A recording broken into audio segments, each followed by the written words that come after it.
Hola, ¿qué tal? Muy buenas tardes. El día de hoy vamos a hablar sobre el indicador ATR o Average True Range. Como tal, este es un indicador técnico para medir la volatilidad y bueno, nuevamente vamos a utilizar Python para revisar este indicador.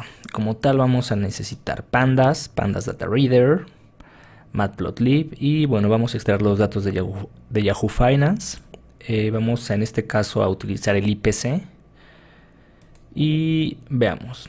Vamos a utilizar desde la fecha del 2016 hasta enero del 2019. Y bueno, ¿qué es el Average True Range? Como tal, este es un indicador que en español lo podemos traducir como el promedio de rango verdadero. Y como tal sirve para medir la volatilidad de los precios.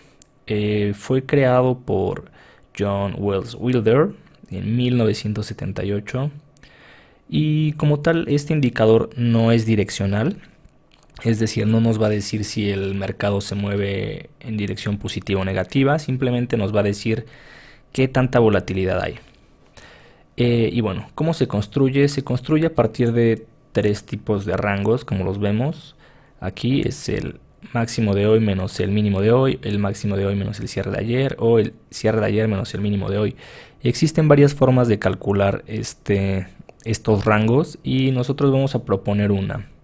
En este caso vamos a seleccionar el máximo dentro de los altos del día de mañana y el cierre del día de hoy y el mínimo de los bajos de mañana y el cierre de hoy. Entonces, como tal, ese lo vamos a bueno, la diferencia de estos va a ser nuestro rango verdadero y lo vamos a agregar en una lista. Y con esta lista, bueno, la vamos a crear vamos a hacer como tal un promedio exponencial de esta lista de rangos y obviamente eso los vamos a agregar a nuestro data frame. Entonces vamos a crear algo por el estilo. En este caso vamos a hacer un ATR con una ventana de 50. Y bueno, aquí mejor vamos a explorar el tail. Y así lo vemos. Como tal, esto nos da la diferencia de los rangos y con esta diferencia pues podemos ver la volatilidad. Es decir, aquí nada más estamos analizando la diferencia de los precios de cierre altos y bajos. Por lo tanto, cuando existe una mayor diferencia quiere decir que existe una mayor volatilidad. Y ahora vamos a realizar un gráfico. En este caso vamos a crear una figura con Matplotlib con dimensiones 16:8 y vamos a crear dos plots. Esto lo vamos a hacer utilizando, bueno, definiendo una variable llamada AX1, que es el eje 1, un subplot con dos plots, y en este caso el primero va a ser el cierre.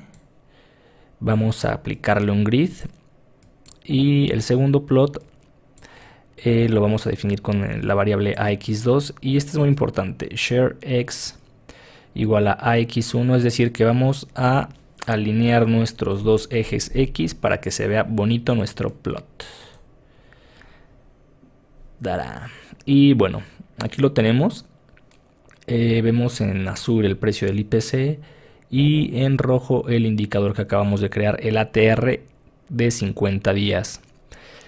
Como tal, lo que hace, o aquí observamos, posiblemente parece que tiene una correlación inversa con el precio del IPC, pero aquí hay que recordar que en este caso cuando tenemos esta fuerte subida, es decir que está aumentando el rango o la diferencia de precios, por lo tanto existe volatilidad y aquí lo podemos ver. Volatilidad aquí y también en esta parte de aquí vemos un incremento en la volatilidad muy alto en esta zona a finales del 2018. ¿Y cómo se utiliza o qué estrategias son las que se pueden tener a través de este indicador?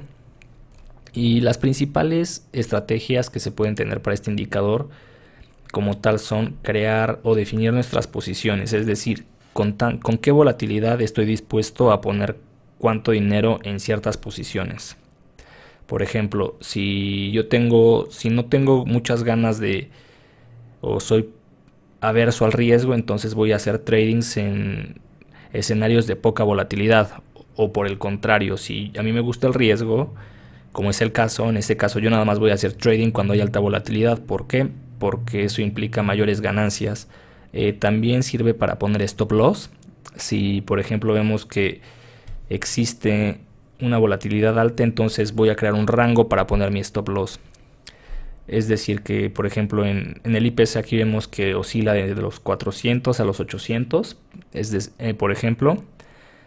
Entonces yo puedo multiplicar este número por un cierto factor del precio y voy a poner esa como mi barrera para mi stop loss. Entonces este es uno de los usos que tiene el indicador ATR. Repito, no es direccional, no nos va a indicar en qué dirección se va a mover el mercado. Y bueno, una de las desventajas del ATR es que no es un riesgo exacto. Al final estamos trabajando con medidas absolutas de precio, pero no estamos tomando en cuenta el volumen, no estamos tomando en cuenta ningún fundamental.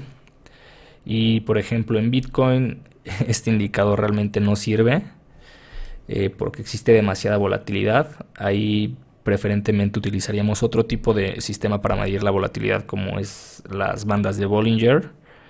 Y bueno, en este caso el ATR nos va a indicar precisamente en qué momentos podemos hacer trading con mucha volatilidad o con poca volatilidad. Y bueno, espero que este video te haya servido para entender un poco más lo que es el ATR y nos vemos hasta la próxima.